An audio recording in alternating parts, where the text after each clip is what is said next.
Donc l'objet de cette présentation, c'est d'étudier les solutions digitales qui permettent d'augmenter votre volume de business en ligne.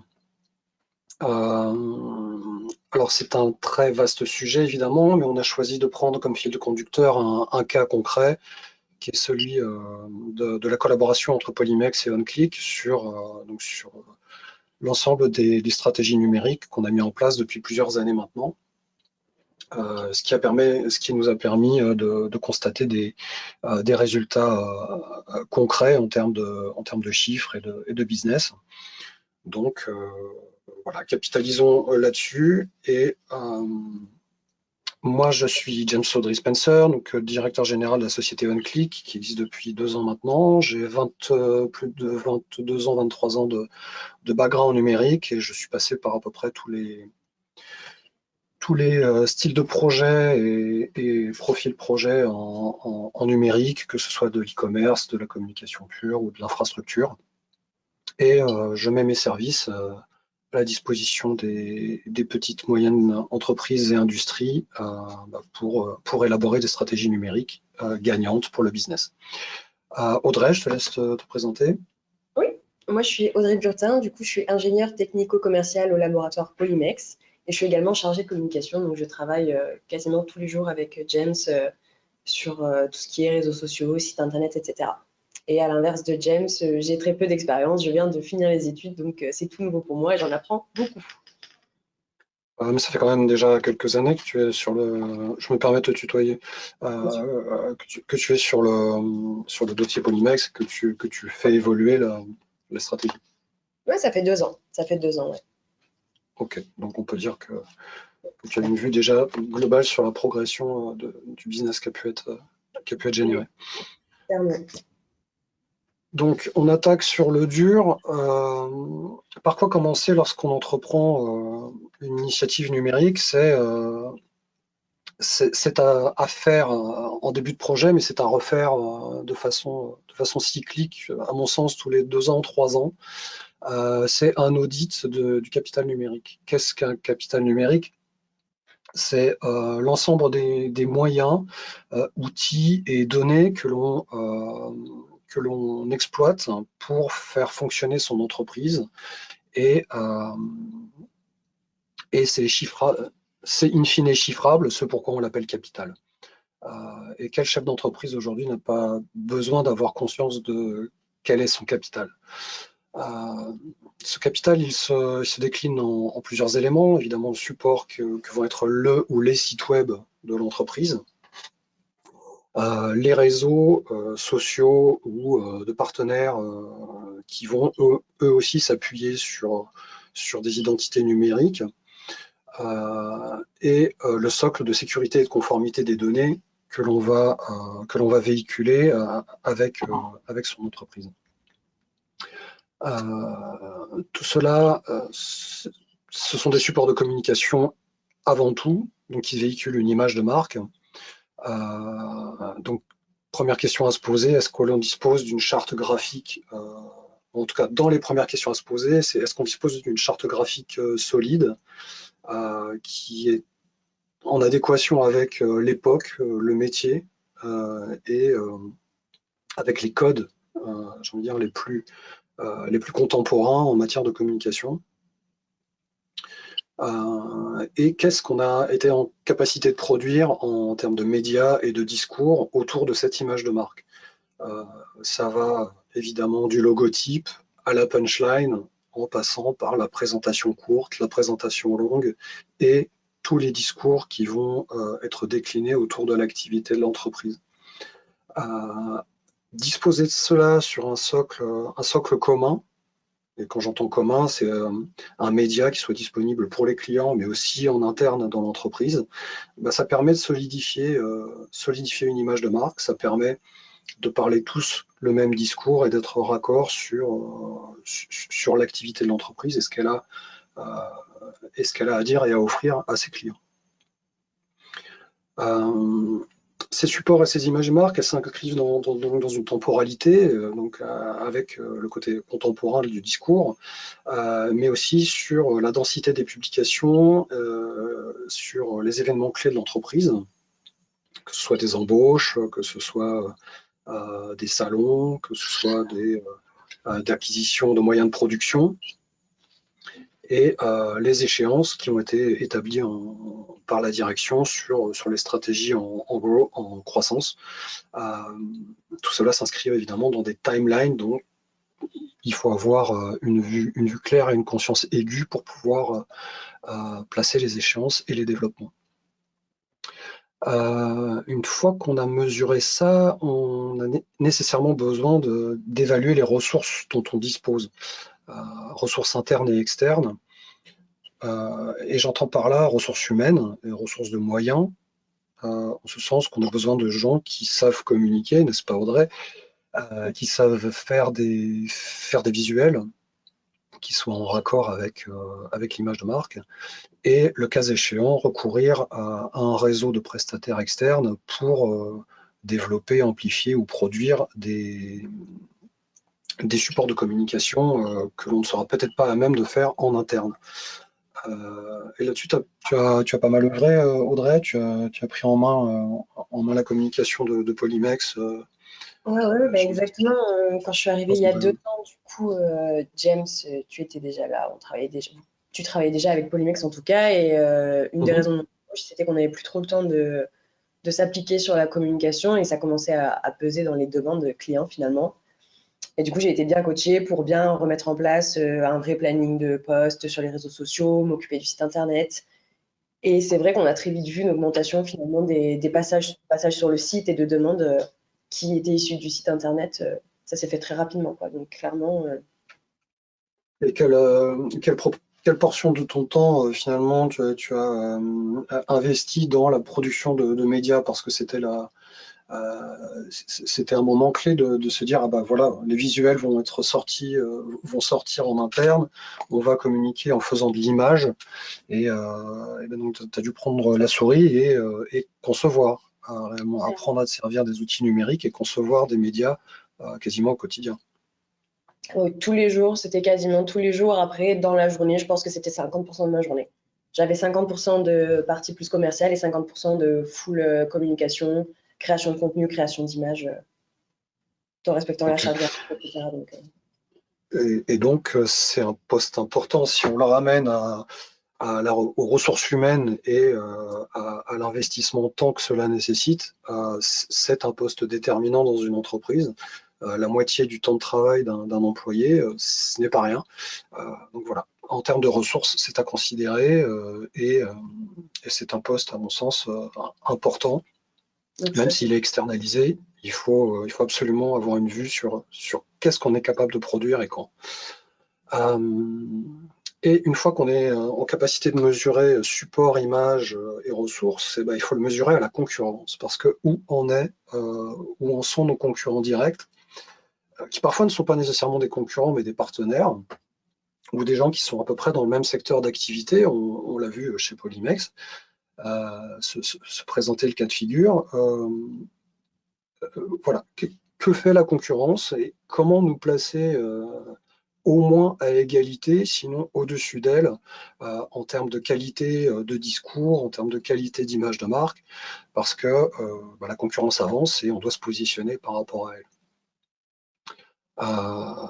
Donc, si je rembobine un petit peu le fil de l'histoire, c'est vrai que lorsque j'ai rencontré Polymex, l'équipe Polymex pour la première fois, on faisait ce constat d'une stagnation de l'image de marque. Le site n'avait pas bougé depuis plusieurs années et puis ne progressait pas en contenu.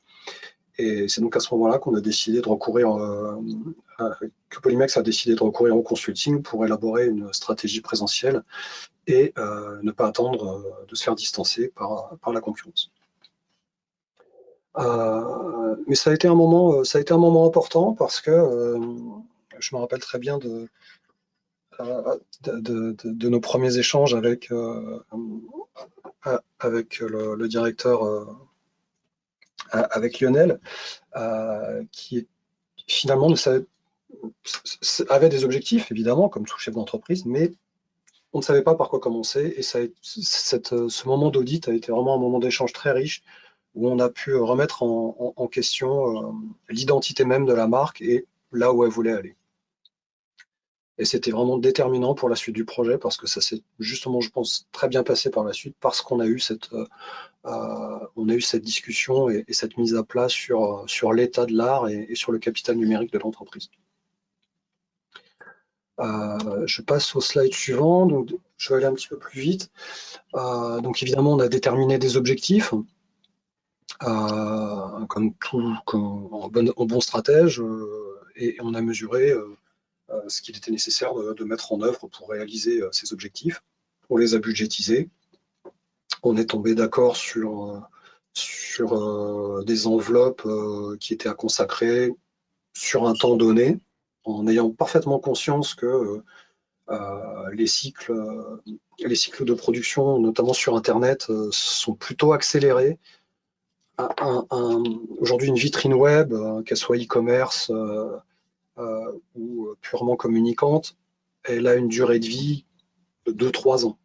Après quoi, il est nécessaire, à mon sens, et aussi de par mon expérience, de la remettre en question par rapport à la technicité, par rapport à la temporalité, encore une fois, à la contemporanéité du discours. 2 ans, 2 ans, on se pose des questions, 3 ans, on a révisé son outil parce que sinon, on commence à prendre du retard sur l'année suivante. Ça me paraît, aujourd'hui, ça me paraît clair. Donc, on place ces échéances, on crée des cycles d'ajustement et de production pour justement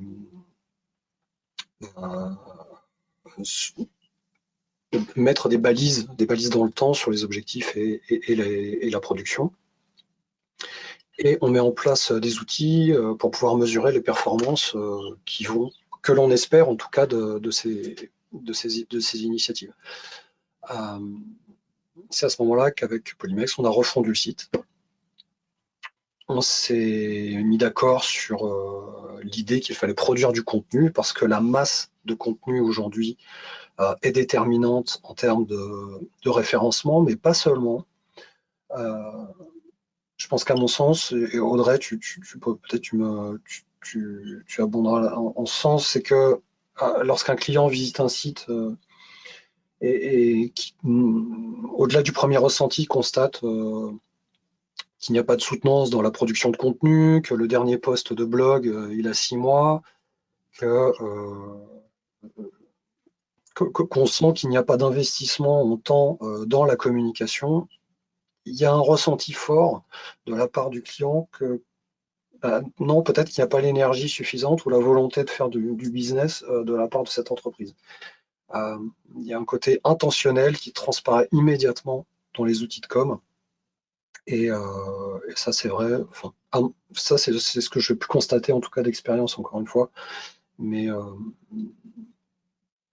que j'essaie de projeter quand même dès que j'élabore un projet avec un client, parce que ça me paraît très important. Et aujourd'hui, tu utilises ces outils de mesure, comment tu te fies à ces outils pour élaborer tes stratégies ou ta communication, Audrey? Vraiment, je les utilise tous les jours, que ce soit LinkedIn ou sur le site internet. C'est hyper important, je trouve, d'avoir vraiment un visuel sur ce qui plaît, entre guillemets, aux clients ou aux prospects, ce qui fait réagir le plus, ce qui génère le plus de taux d'engagement, entre guillemets, finalement. Donc, c'est vraiment hyper important de se caler là-dessus pour pouvoir, derrière, nous, faire notre contenu, notre communication, etc. On ne peut pas partir à l'aveugle, tête baissée, et faire une communication sans savoir vraiment quoi cibler, comment le cibler et quand le cibler, finalement. C'est sûr que les outils de mesure sont hyper importants dans la communication, on peut pas s'en passer. Ok. Je passe au slide suivant, qui on rebondit donc sur les mesures d'impact. Voilà, lorsqu'on constate qu'il y a un impact, on creuse. Quand on constate qu'il n'y en a pas, on pivote. Et c'est vrai qu'aujourd'hui, les outils la somme des outils qu'on a à disposition est quand même assez incroyable. Donc, on en a profité pour affiner et créer des stratégies de mots-clés. On a échangé pas mal là-dessus. Et c'est vrai que dans des domaines de niche, c'est assez facile. Mais après, dans des domaines plus concurrentiels comme l'e-commerce, le retail, ça peut être des stratégies beaucoup plus compliquées à mettre en place parce que le marché est inondé de ces mots-clés. Et évidemment, il est plus facile de tabler sur la déformulation polymérique que sur de la robe à fleurs. Voilà, il y a des stratégies différenciées en fonction du métier. C'est quelque chose qu'on essaie de cultiver chez OnClick, c'est d'adapter réellement les stratégies au métier qu'on a en face de nous, et ça de la façon la plus fine possible. Et encore une fois, on a un span d'expérience qui nous permet d'attaquer le retail comme le B2B, comme l'événementiel, comme on a pu le faire avec Arles sur les 2 dernières années, avec un succès assez retentissant. Donc tout ça, ça passe par des outils avec de la structuration SEO, du sémantique, encore une fois de la production de médias. Plus on a d'images et des images bien faites, dans des bons formats, qui ne pèsent pas lourd, et qui sont bien nommés, plus on a de répercussions évidemment sur l'impact SEO et sur la visibilité. Tout ça devant s'appuyer sur un socle technique, il ne faut pas le négliger, un hébergement qui va être lent, un CDN qui va fonctionner peu ou prou, bah, ça va vous pénaliser, ça peut pénaliser en tout cas sur des résultats de recherche et sur la mise en avant que peuvent faire les moteurs de recherche sur notre site ou notre métier. C'est à ce moment-là que je vous ai bien embêté chez Polymex avec la refonte des plaquettes commerciales. Ça a été beaucoup de boulot parce qu'on avait beaucoup de matériaux, mais il a fallu retravailler ce matériau, je me rappelle, notamment sur les fiches PDF. Qu'est-ce qu'on avait fait exactement tu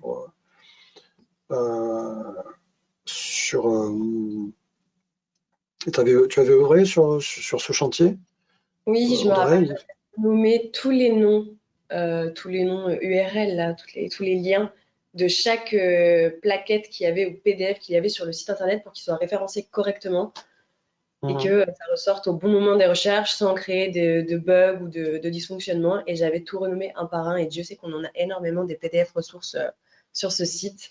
Et oui, tu m'avais fait la chasse pour que je les renomme tous un par un. Au-delà de l'aspect visuel, effectivement, il y avait le côté technique où il fallait que les noms soient parfaits, quoi.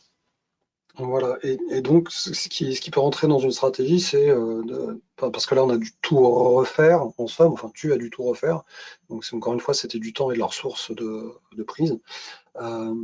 Mais quand on structure bien dès le départ la production de médias, bah, évidemment on gagne du temps et on gagne en visibilité. Voilà. Donc ça c'est des stratégies qui peuvent être mises en place dès le départ, dès la création du média et, donc on gagne du temps. Et on a mis en place un outil de recherche qui produit des résultats en SEO aussi. C'est-à-dire que les pages recherchées sont indexées, ce qui est assez important. Parce que d'un seul coup, c'est le visiteur et celui qui fait la recherche qui crée le contenu. C'est capital. Et on a passé le site en multilingue pour élargir le span, évidemment, d'audience, puisqu'on vise quand même l'Europe, donc soyons européens. Les mesures d'impact, bah, ça marche. Voilà, j'ai fait une petite saisie d'écran avec ton nouveau cheval de bataille, Audrey, le Lighthouse. On est peut-être pas sur toutes les pages, mais sur certaines en tout cas, on est à 100% de validité SEO, et c'est Google qui le dit, avec une performance à 98 pour le socle technique. Je pense qu'on a bien bossé. Voilà, il y a toujours des marges d'amélioration, hein, sur l'accessibilité et les meilleures pratiques. Mais voilà où on a mis le seuil d'exigence minimum et voilà ce que l'outil est capable de produire lorsqu'on fait les efforts pour que ça fonctionne. Donc tout ça c'est bien, et qu'en est-il des réseaux sociaux? Sachant que notre audience passe plus d'1 heure par jour sur les réseaux, hein, on le voit, on peut le déplorer, mais en tout cas on peut pas faire autrement que le constater.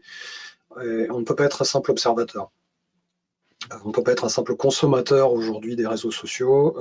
Il faut être positionné dessus parce que c'est une à plusieurs places qu'on va occuper sur les résultats de recherche grâce à ces réseaux, parce que c'est là qu'on va cultiver son audience, qu'on va pouvoir parler aux métiers et aux métiers qui nous concernent, et et aux clients potentiels qu'on peut trouver. Là encore, force de stratégie sur le choix de la tonalité, la fréquence de poste et la territorialité. On ne va pas nécessairement parler tout le temps de la même façon et aux mêmes personnes sur les réseaux qu'on va choisir. On ne discute pas et on ne produit pas les mêmes médias sur Instagram que sur LinkedIn, ça va de soi.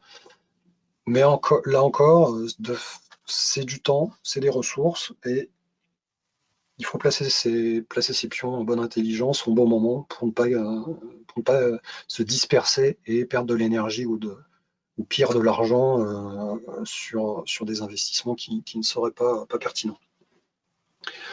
Alors évidemment, aujourd'hui, on privilégie LinkedIn pour tout ce qui est B2B, mais moi, je conseille dans tous les cas de privilégier cette plateforme parce elle est vraiment très performante, que ce soit en B2B ou en B2C.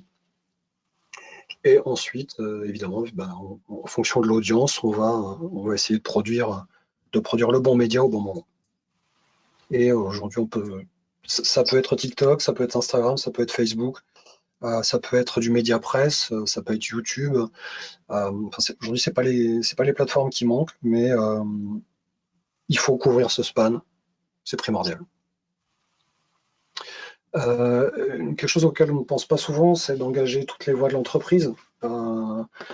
Lorsque l'on a 5 ou 10 employés, ce sont autant de chambres d'écho qui, entre leur premier et leur second cercle sur les réseaux sociaux, sont en capacité de donner un effet de résonance incroyable à une entreprise. Un post qui fait 100 vues, s'il est multiplié par 5, voilà, enfin c'est un facteur. Ce n'est pas, les vues ne s'additionnent pas, elles se factorisent. Donc, essayer de mettre en place cette dynamique de résonance à travers tous les employés de l'entreprise, qui soient partie prenante et qui deviennent les voix de l'entreprise, c'est capital. Et je reviens à ce mot capital, mais ça fait partie de votre capital numérique. Si tout le monde joue le jeu, tout le monde est gagnant, quoi. Il n'y a pas de, il y a pas de frein, il y a pas de frein à ça. Après, c'est des logiques de communication en interne, c'est des freins personnels. Là, on touche à l'humain. Mais dès lors qu'on est, je pense, engagé dans une vraie logique d'entreprise bienveillante et qu'on vise tous au même objectif, il me semble naturel que tout le monde prenne la voix de l'entreprise et la partage avec ses réseaux pour faire bénéficier tout le monde. Ce qui a donc pas mal marché avec Polymex sur LinkedIn. C'est vraiment pas mal, oui, mais surtout, effectivement, ce que tu as dit concernant le fait qu'on reposte beaucoup entre nous, les employés, c'est important parce que nous, on est tous issus d'un background chimie, d'études en chimie. Donc, on a fait nos études avec des copains qui sont avec nous sur LinkedIn et qui sont aussi dans des entreprises de chimie. Donc, finalement, quand, par exemple, moi, je republie un post de Polymex, effectivement, il y a tout mon panel d'amis chimistes qui vont le voir et leurs entreprises après et leur panel à eux, etc. Donc, ça fait vraiment, ça relaie de plus en plus l'information et ça nous permet à nous d'avoir de plus en plus de retours et un plus gros impact. Donc, c'est sûr qu'engager toutes les voies de l'entreprise, c'est vraiment très, très important, notamment pour nous dans le secteur de la chimie, parce qu'on est très, très nombreux.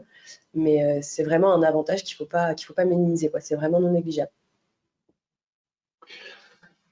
Et ce qui a permis, et j'étais assez stupéfait, à Polymex de gagner 2000 abonnés en organique, voilà, juste à la force du poste.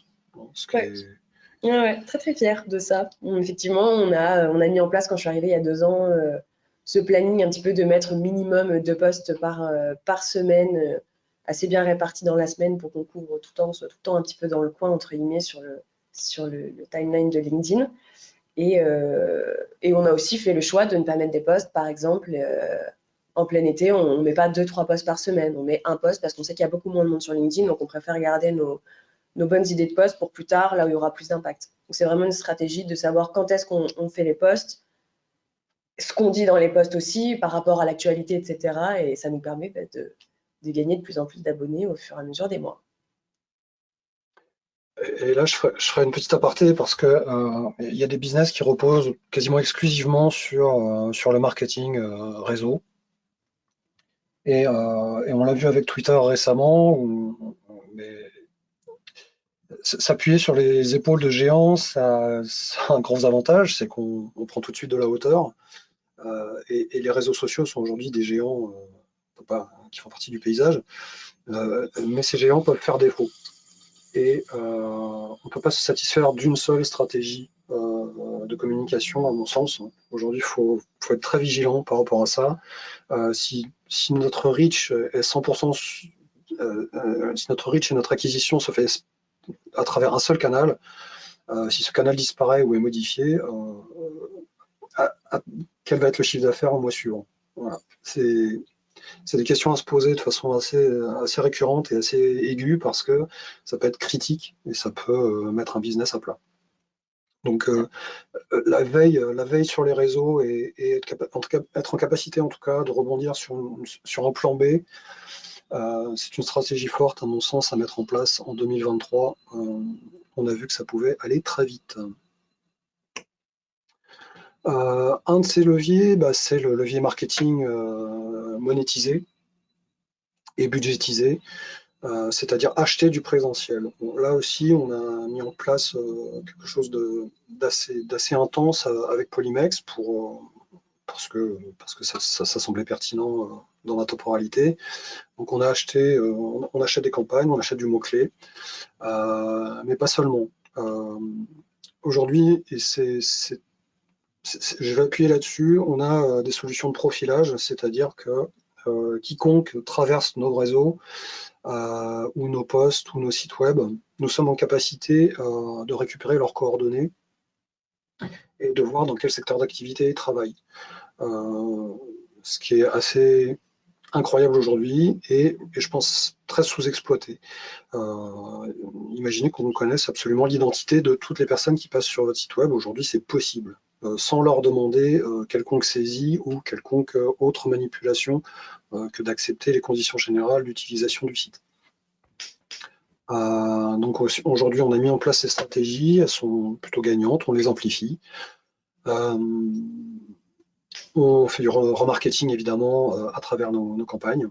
C'est-à-dire que quelqu'un qui a été intéressé une fois par nos médias ou par nos publicités sera ressollicité, que ce soit sur YouTube, que ce soit sur une application mobile, que ce soit sur un site web.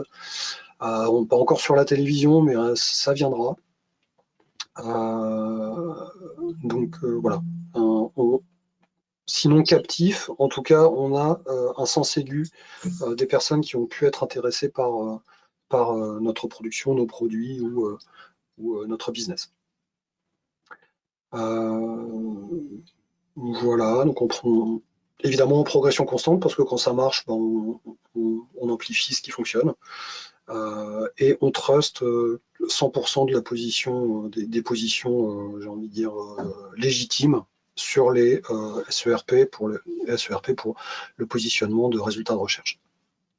Donc aujourd'hui, si je tape Polymex sur une barre de recherche, j'ai 100% de mes résultats des 20 premiers résultats qui sont garantis être pertinents et être sur mon activité. Et un outil, et c'est là qu'on a pu constater que la concurrence, c'était assez plaisant et assez troublant de voir que finalement la concurrence s'alignait sur nos pratiques. Ça a été un moment assez déterminant. Quand on voit que la concurrence réagit et s'adapte, voire nous pique des stratégies, des stratégies de positionnement, c'est qu'on a fait sonner les bonnes cloches et que voilà, on fait bouger le business, à mon sens, dans le bon sens. Tu avais des remarques là-dessus, Audrey, Non, pas particulièrement, c'était très bien résumé. Effectivement, le fait que la concurrence s'aligne, c'est autant flatteur que énervant, parce qu'on développe des stratégies nous-mêmes, on fait, que ce soit pour les posts, pour le site internet, etc. Mais ça reste quand même flatteur et ça veut dire qu'on est dans la bonne direction, donc finalement, c'est que des bonnes nouvelles, quoi. Moi, je trouve ça extrêmement stimulant de voir la concurrence bouger quand on bouge. Après, évidemment, il ne faut pas rester là, les bras croisés et se dire, voilà, faut pas en faire un simple constat, mais s'aligner à nouveau sur de nouveaux objectifs. La dynamique commerciale. Alors, moi, je vais pas tellement parler de commerce, de stratégie commerciale. Je ne suis pas commercial. C'est le chaînon manquant qu'on vient de combler dans l'entreprise avec un partenariat tout à fait gagnant de la structure BizDev Solutions qui nous accompagne et qui a co-organisé ce webinaire. Je les remercie pour ça, ils sont extrêmement efficaces. Ce sur quoi je vais appuyer, c'est sur les outils qui servent à ces commerciaux pour capitaliser encore une fois tout ce flux de clientèle potentielle qui va être drainé par le SEO, le SEM, bref, toutes les stratégies de communication qu'on va mettre en place. Tout ce funnel arrive bien à un endroit et arrive bien à un moment donné à converser avec un commercial ou un vendeur pour le retail. Et comment garde-t-on trace et comment capitalise-t-on ce funnel? Encore une fois, avec le numérique, à moins qu'on aime bien travailler avec un bloc et un papier ou une feuille Excel, pourquoi pas, c'est libre, on est libre. Mais à mon sens, aujourd'hui, disposer d'outils de CRM, ERP qui nous permettent de stocker, de mesurer, et d'amplifier les stratégies commerciales, ça me paraît vital. Bon, là, c'est plus axé B2B, mais une plateforme qui permet de centraliser les clients, de relancer les paiements, de faire de la signature électronique, de disposer d'une base documentaire sur tout ce qui est contractuel ou technique, hein, pourquoi pas, mettre à disposition à un client toutes ses factures historiquement, ses projets, ses contrats, ses fiches techniques, lorsqu'on avance sur des projets un peu poussés, mais quel plaisir! Et puis quelle garantie pour le client de voir qu'on a en face de soi un interlocuteur qui maîtrise son sujet et qui nous laisse pas un peu dans le vide sur la base documentaire. Ça permet de produire de l'analytique sur le business.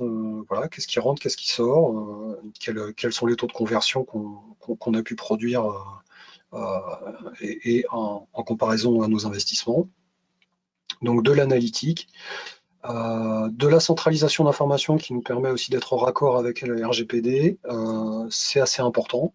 Conserver les données, ok, mais lesquelles, pendant combien de temps?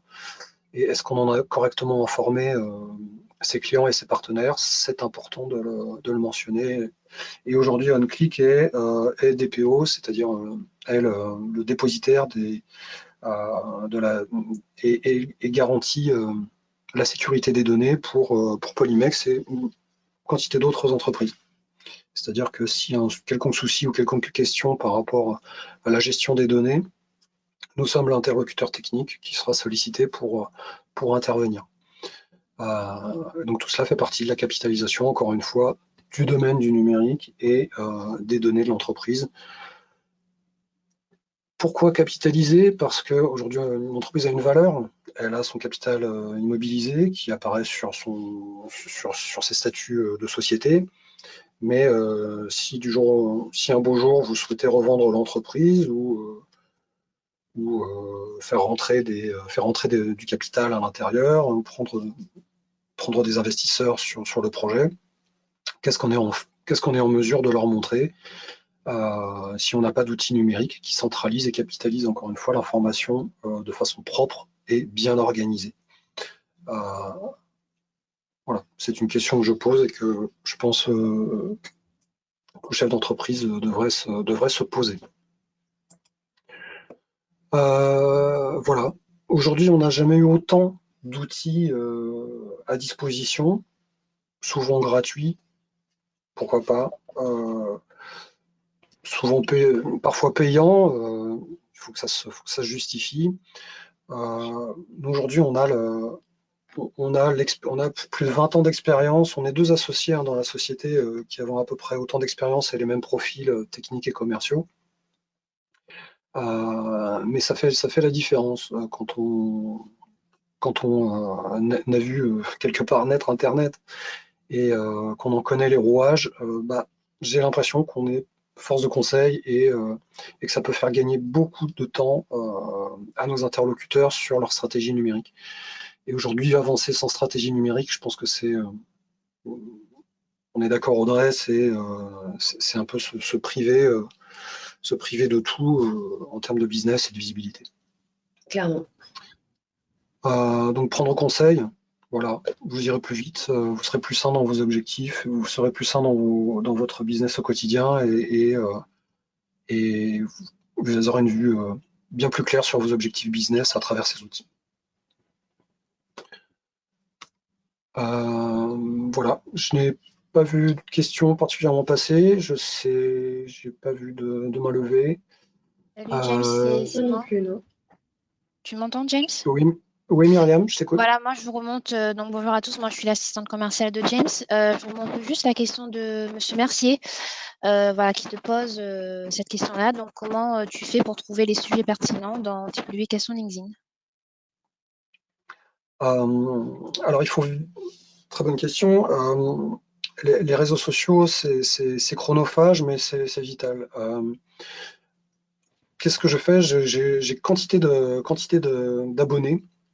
d'abonnements, pardon, qui me permettent de connaître en substance les sujets qui intéressent à un moment donné, les sujets qui intéressent mon auditoire. Et j'ai envie de dire, je cultive ça à travers, pas seulement LinkedIn, mais toutes les plateformes d'information qui peuvent exister dans les domaines qui m'intéressent. Aujourd'hui, je reçois des flux d'informations sur le retail, sur les data centers, sur les bonnes pratiques SEO. Donc en fait, c'est de l'information et de la documentation au quotidien sur les secteurs où j'interviens et qui peuvent intéresser aussi mes clients. À partir de là, je vais être force de production sur de l'article, sur des sujets que j'essaye de ne pas être trop. J'essaie de ne pas avoir de cultiver des points de vue trop égocentrés, mais d'essayer d'être généraliste et d'intéresser sur des sujets chauds, mais aussi des sujets de fond. On a vu dernièrement des tendances très très fortes, notamment sur l'IA qui montaient. Je me suis fendu d'un article et de plusieurs posts sur le sujet, parfois à contre-courant, parce que ça permet de justement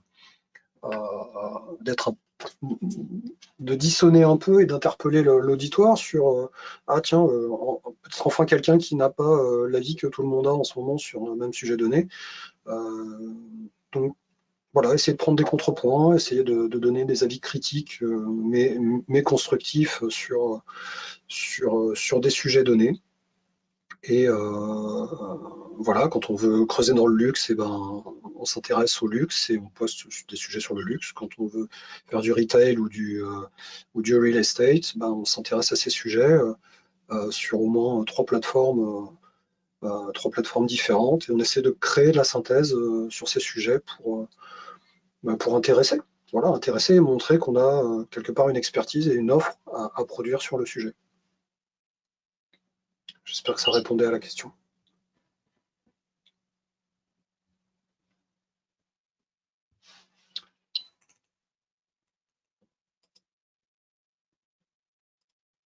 Voilà. Et toi, Audrey, comment tu procèdes pour choisir tes sujets? Moi, je me focalise plutôt sur l'actualité finalement, parce qu'en chimie, il y a quand même.